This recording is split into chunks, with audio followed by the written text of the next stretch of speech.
নমস্কার, কেমন আছেন সবাই? রূপকথার নতুন একটি ব্লগে আপনাদেরকে অনেক স্বাগত জানাই। আপনারা অনেকেই জিজ্ঞাসা করেছেন মাম্মাম কোন ক্লাসে ভর্তি হয়েছে এবং স্কুলটা কোথায়। স্কুলটা হচ্ছে আমাদের টাকিতে শিশু বিদ্যান, আর মাম্মাম কিন্তু নার্সারিতে ভর্তি হয়েছে। তবে কি জানেন তো, মাম্মামের যখন 3 বছর বয়স ছিল তখনই যদি আমি ভর্তিটা করাতাম তাহলে মাম্মাম এতটা পিছিয়ে পড়তো না। মাম্মামকে ভর্তি করাতে অনেকটা লেট হয়ে গেছে, সেই জন্য ভাবছি মাম্মামকে আরও একবার নার্সারিতে রেখে দেওয়ার ইচ্ছা আছে। দেখি কি হয়, যদি ও এই কটা মাসের মধ্যে সমস্তটাই শিখে নিতে পারে তাহলে ও এলকেজিতে উঠবে, আর তা না হলে মাম্মামকে আরও একবার নার্সারিতে রেখে দেবো। যদি ভিতটা ভালো হয় তাহলেই তো সমস্ত ক্লাসগুলো ও প্রপারভাবে পার করতে পারবে, তাই না? এদিকে অনু ব্লগ আমাকে কমেন্ট করেছে, ঠিক বলেছে দিদিভাই, হাজার ব্যস্ততার মাঝেও নিজের জন্য একটু হলেও সময় বার করা উচিত। সত্যি তাই, জানো তো, আমি যে কথাটা বলেছিলাম আপনাদের যে এত ভালো লেগেছে, আর তোমরাও কিন্তু আমার সাথে এই একই কথা এগ্রি করেছো। তো থ্যাংক ইউ সো মাচ, এইভাবে আমার পাশে থেকো। আর আজকে সকালে টিফিনের জন্য বানিয়ে নিচ্ছি খিচুড়ি, এটাই মাম্মামের হয়ে যাবে আর মাম্মামের পাপাও খেয়ে নেবে। সকালে করে আমি এখন আর কোনো রকম ভারী খাবার খাচ্ছি না, আমি সকালের টাইমটাতে হালকা ফুলকা খাবার খাচ্ছি, একটু গ্রিন টি খাচ্ছি, তারপরে যদি হালকা কিছু খাওয়ার থাকে তাও সেটাই খাচ্ছি। প্রপারভাবে কিন্তু আমি সকালের টাইমটাতে খাওয়াটা পুরোপুরি স্কিপ করে দিয়েছি। এদিকে আমাদের ছোট্ট সংসার অ্যাকাউন্ট থেকে দিদিভাই কমেন্ট করেছে, অনেক দিন পর দেখলাম তোমার ভিডিও, ভীষণ ভালো লাগলো। অনেক দিন পর কেন দিদিভাই, অবশ্যই জানিও, আর তোমরা কেমন আছো সেটা কিন্তু অবশ্যই জানিও। দীপান্বিতা বনু আমাকে কমেন্ট করেছে, খুব সুন্দর হয়েছে, এই পরিপাটি কাজ দেখে সত্যিই মনটা ভালো হয়ে যায়, তোমাকে দেখে নতুন কিছু শিখতে পারি, কাজের প্রতি এনার্জি আসে, খুব ভালো থেকো আর এইভাবেই গুছিয়ে কাজ করো দিদি। থ্যাংক ইউ দীপান্বিতা, তুমি যে প্রত্যেকটা ব্লগে আমার কমেন্ট করো এবং তুমি পার্সোনাল আমাকে ইনস্টাতেও মেসেজ করো কোনো সুবিধা অসুবিধা থাকলে, তো থ্যাংক ইউ সো মাচ। এইটুকুই পাওয়ার ছিল আপনাদের থেকে, আর এইভাবে তোমরা আমার পাশে থেকে। আর এদিকে দেখুন, আমি প্রচুর সবজি নিয়ে এখন বসে গেছি। আপনারা অনেকেই বলছেন যে দিদি তুমি উচ্ছের ভিতর থেকে দানা কেন ফেলে দাও। কচি দানা হলে কিন্তু আমি ফেলি না, তবে এই ধরনের পাকা উচ্ছেগুলো মানে দানাগুলো যদি একটু মোটা মোটা হয়ে যায় তাহলে কাটতেও অসুবিধা হয়, আর খাওয়ার সময় মুখে ওই দানাগুলো পড়ে, সেটাও কিন্তু বাজে লাগে। সেই জন্য প্রপারভাবে আমি উচ্ছের ভিতর থেকে দানাগুলো বার করে নিই। এতে করে কি হয়, কাটতেও সুবিধা হয়, ভাজতে খেতে সব দিক থেকেই সুবিধা হয়। তোমরাও একদিন এরকম পাকা উচ্ছে বা দানা শক্ত হয়ে যাওয়া উচ্ছে যদি কখনো কাটো, দানা ফেলে দিয়েই কেটো, দেখবে অনেকটা সুবিধা হবে। আর এই উচ্ছের সাথে একটু আলু না দিলে হয়, সেই জন্য একটা আলু এর ভিতরে কুচিয়ে দিলাম। আর আগের দিন আপনাদের দাদাভাই নিয়ে এসেছিল ওল, তো ভাবছি আজকে একটু ওল চিংড়ি রান্না করব, সাথে একটু কুমড়ো দিয়ে দারুণ একটা ভর্তা রান্না করব। না, আমি যেভাবে কুমড়োর ভর্তা করি সেইভাবে করব না, আজকে একটু অন্য রকমভাবে করব। আশা করছি তোমাদের এই ভর্তাটা দেখতেও ভালো লাগবে, আর তোমরা যদি বাড়িতে এটা ট্রাই করো তোমাদেরও খুব ভালো লাগবে, আর নাম করবে যে রূপকথার কাছ থেকে শিখে নিয়ে এটা করেছিলাম, দারুণ লেগেছে। আর এদিকে একটা দিদিভাই আমাকে কমেন্ট করেছে, দিদিভাই আজকে তোমার ভিডিও আমি নতুন দেখলাম, ভালো লেগেছে। নারায়ণ কোনো অ্যাকাউন্ট থেকে দিদিভাই আমাকে কমেন্ট করেছে, তো থ্যাংক ইউ, এইভাবে আমার পাশে থেকো। রুমা বেগম দিদিভাই আমাকে কমেন্ট করেছে, নিউ আলমারিটা কিভাবে অর্গানাইজ করেছো দেখিও দিদি। অবশ্যই দেখাবো, আর আমি ওর ভিতরটা কিভাবে অর্গানাইজ করেছি সেটা দেখাবো, আর সাথে সাথে আমার কি কি ডিনারের সেট আছে তো সেগুলোও আমি তোমাদের সাথে শেয়ার করব। সত্যি কথা বলতে ওই শৌখিন জিনিসগুলো বা কাঁচের সেট বা ডিনার সেট, এগুলো আমি শুধু আলমারিতে তুলে রাখবো, তারপর গেস্ট আসবে তারপর তাদেরকে বার করে দেবো, এরকম আমি একদমই না, এরকম মন মানসিকতাই আমার নেই। আমার যে সমস্ত শৌখিন জিনিসগুলো যেগুলো আমি নিজে ব্যবহার করব এবং সমস্ত জিনিস আমি উপভোগ করব, তো এই হচ্ছে ব্যাপার। প্রত্যেকটা জিনিস আমি বার করে করে ইউজ করি, আবার ধুয়ে মুছে আবার শোকেসটার মধ্যে রেখে দিই। এদিকে মৌ লাইফস্টাইল এখন থেকে দিদিভাই আমাকে কমেন্ট করেছে, একদম সত্যি কথা, নিজেকে ভালোবাসলে সব কিছু ভালো লাগে। খুব ভালো লাগলো, থ্যাংক ইউ দিদিভাই, এইভাবে আমার পাশে থেকো। আর তুমি যে আমার প্রত্যেকটা ভিডিওতে কমেন্ট করো, থ্যাংক ইউ সো মাচ, এইভাবেই তোমরা আমার পাশে থেকো। জয়শ্রী দিদিভাই আমাকে অনেকটা হার্ট দিয়েছে, তো thank you so much. Madhabi Haldar account থেকে মাধবী দিদিভাই আমাকে কমেন্ট করেছে, খুব সুন্দরভাবে কাজ করো তুমি, খুব ভালো লাগলো, খুব ভালোভাবে কথা বলো, নাইস ব্লগ।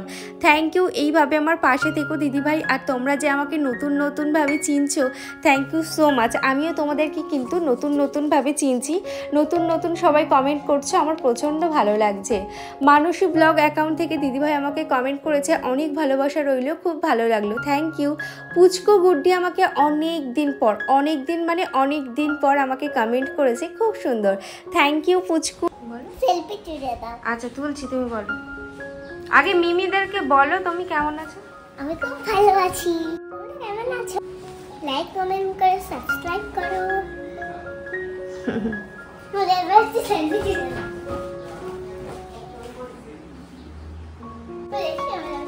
মাম্মামকে রেডি করিয়ে দিলাম, মাম্মাম স্কুলে বেরিয়ে গেল। ও চলে যাবার পর আমি নিশ্চিন্তে রান্নাঘরে এবার রান্নাটা করব। আচ্ছা, আপনাদের একটা টিপস শেয়ার করি, সেটা হচ্ছে ওল কচু যখনই আমরা কাটি তখনই কিন্তু হাত যদি চুলকায় তাহলে বুঝবেন ওটা কিন্তু খেলে গলাও ধরবে। তো সেক্ষেত্রে কি করবেন, একটু লবণ দেবেন আর একটু লেবু দিয়ে সিদ্ধ করে জলটাকে ফেলে দেবেন, দেখবেন খুব সুন্দরভাবে সিদ্ধ হবে আর রান্না করার সময় গলে যাবে আর গলাও ধরবে না। নমনীতা দিদিভাই আমাকে কমেন্ট করেছে, সত্যি নিজের জন্য সময় বার করা উচিত, তোমার কাজের মতো কথাও খুব সুন্দর। মাম্মাম কেমন আছে, স্কুল কেমন লাগছে ওর, তোমার শরীর কেমন আছে? তো মাম্মাম এখন ভালো আছে আর ওর স্কুল কিন্তু এখন ভালোই লাগছে। এখন আমি মাসিকে জিজ্ঞাসা করি, মাসি ও গেটের বাইরে বার হয় কিনা, তো বললো না, এখন ক্লাসের মধ্যে থেকেই ও পড়াশুনো করে। তো আর আমার শরীরও ভালো আছে। তো থ্যাংক ইউ নমনীতা দিদিভাই, আর এইভাবে আমার পাশে থেকো। এই তোমরা আছো বলে আমি ভিডিও বানানোর জন্য মনের জোর পাই। সাজাল মাকার অ্যাকাউন্ট থেকে দিদিভাই আমাকে কমেন্ট করেছে, কাল ব্যস্ত থাকার কারণে ভিডিও দেখতে পারিনি, তাই আজ পুরো ভিডিওটা দেখে নিলাম, খুব ভালো লাগলো ভিডিওটা দিদিভাই, thank you so much. Ashutosh Chakraborty account থেকে দিদিভাই আমাকে কমেন্ট করেছে, খুব সুন্দর দিদিভাই, আমি সুমি, তোমার ভিডিও দেখে খুব ভালো লাগলো, তাই অজস্র ভালোবাসা রইল। থ্যাংক ইউ সুমি, এইভাবে আমার পাশে থেকো। একটা দিদিভাই আমাকে কমেন্ট করেছে, দিদিভাইয়ের নামটা আমি ঠিক বুঝতে পারছি না, দিদিভাই তোমার নামটা অবশ্যই বলো। দিদিভাই লিখেছে, দিদিভাই কেমন আছো, তোমাকে সবসময় কমেন্ট করা হয় না কিন্তু তোমার ভিডিও দেখতে খুব ভালো লাগে। তো থ্যাংক ইউ দিদিভাই, এবার আমার পাশে থেকো এবং তোমার নামটা অবশ্যই আমাকে জানিও। পূজা দাস অ্যাকাউন্ট থেকে পূজা আমাকে কমেন্ট করেছে, সত্যি বলছো, সেই অনুভূতিটাই আলাদা। যাই হোক, আমি তো মায়ের পাশে শুয়ে শুয়ে তোমার ব্লগ দেখছিলাম, পাশ থেকে মা বলছে তুমি খুব সুন্দরভাবে গুছিয়ে কথা বলো। তো থ্যাংক ইউ মাসিমা, এইভাবে আমার পাশে থেকো। আর পূজা, তোমার মেয়ে বা ছেলে যেই আছে, তো সে যখন স্কুলে যাবে তোমার ভিতরেও কিন্তু এই অনুভূতিটা কাজ করবে। লালটু অ্যাকাউন্ট থেকে দিদিভাই আমাকে কমেন্ট করেছে, ঠিক নিজের জন্য একটু সময় বার করে নিতে হয়। সত্যি তাই গো, নিজের জন্য যদি সময় বার না করো তাহলে তুমি দেখবে তুমি সারা জীবন খেটেই গেছো, নিজের জন্য বা নিজেকে দেওয়ার জন্য কিছুই করনি। তো এটাই বলবো, সব সময় নিজেকে একটু ভালোবেসো, তারপরে সব কিছু করো, তাহলে মন থেকে একটা আলাদাই মোটিভেট পাবে। আর এদিকে শ্রেয়সী অ্যাকাউন্ট থেকে দিদিভাই আমাকে কমেন্ট করেছে, দিদিভাই তুমি কি 1080p নাকি 720pতে তুমি ভিডিও এক্সপোর্ট করো, প্লিজ বলো। তো আমি 1080pতেই এক্সপোর্ট করি, 720pতে আমি মাঝে করতাম, আগে করতাম, তবে এখন আমি 1080pতেই করি। আচ্ছা, এই যে ভর্তাটা বানাচ্ছি আপনারা তো দেখেছেন, এর ভিতরে আমি কি কি দিয়েছি। এর ভিতরে দিয়েছি কুমড়ো, ভাজা শুকনো লঙ্কা এবং ভাজা পেঁয়াজ আর ভাজা রসুন, আর তার সাথে কিন্তু কাঁঠালের আটিটাকে আমি খুব সুন্দরভাবে ড্রাই রোস্ট করে নিয়েছিলাম, তো সেটাও একসাথে বেটে নিলাম। দারুণ লাগে, কাঁচা সর্ষের তেল, নুন এবং তোমরা যদি পারো একটু কাঁচা লঙ্কা দিয়েও খেও, গরম ভাতের সাথে কিন্তু খুব ভালো লাগবে। আমার তো বেশ ভালো লেগেছে, তোমরাও বাড়িতে একবার ট্রাই করো। আপনাদের সাথে কথা বলতে বলতে আমার ঘরের কাজ প্রায় কমপ্লিট, এবার ঘরটাকে মুছে নিলেই হয়ে যায়। আপনারা অনেকেই বলেছেন যে দিদি তোমার বাড়ি কোথায়, তো আমার বাড়ি হচ্ছে বসিরহাট নিমদারিয়ায়। তোমরা যদি আশেপাশে কেউ থাকো অবশ্যই কমেন্টে জানিও। এদিকে তো আমি অনেক সকালেই স্নান করে নিয়েছিলাম, তারপরে রান্নাঘরে গিয়েছিলাম, তো এখন একটু ফেস ওয়াশ করে নিলাম, তা না হলে না ফ্রেশ লাগছিল না। আর এদিকে দেখুন এখন একটু ফেস প্যাক বানাবো।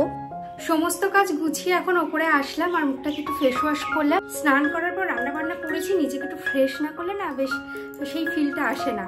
তো এখন একটু ফেস প্যাক লাগাবো। আমি যে ফেস প্যাকটা লাগাই সেটা হচ্ছে বিটরুট পাউডারটা আমি কিছুই দিই না, জাস্ট নর্মাল জল দিয়ে গুলিয়ে নিই। এতে করে কি হয়, ভীষণ একটা ভালো গ্লো আসে।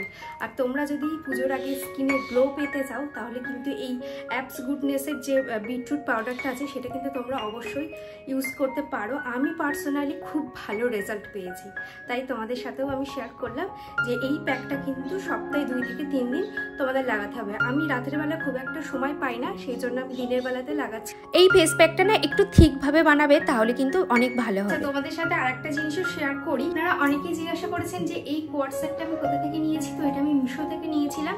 আজকের এই ভিডিওর ডেসক্রিপশানে আমি লিঙ্ক দিয়ে রেখেছি, আজকে আমি আর ভুলে যাইনি, অবশ্যই তোমরা একটু চেক করে নিও। আর এটা পরলে যে খুব একটা গরম লাগে তা কিন্তু একদমই না।